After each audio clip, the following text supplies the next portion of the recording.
पटोलेंविरोधामध्ये भाजप आक्रमक झालेली आहे आणि ज्या कार्यकर्त्याने पटोलेंचे पाय धुतले त्या कार्यकर्त्याने पहिली प्रतिक्रिया पुढारी न्यूजला दिलेली आहे। विजय गुरव असं या पाय धुणाऱ्या कार्यकर्त्याचं नाव आहे। होय, मी पाय धुतले आणि आणखी धुणार अशी प्रतिक्रिया त्याने दिलेली आहे। पटोले माझे दैवत आहे, तुम्ही राजकारण करू नका अशी देखील प्रतिक्रिया त्याने दिलेली आहे।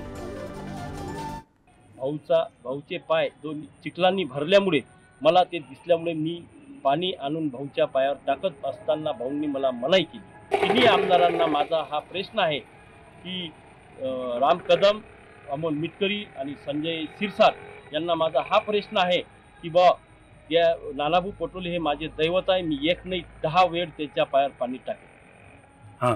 माझ्या या तिन्ही आमदारांना एक आव्हान आहे की माझ्या परिवारात आणि माझ्यासह याच्यावर तुम्ही काही राजकारण करायचं नाही। या तिन्ही आमदारांना हे माझं आव्हान आहे।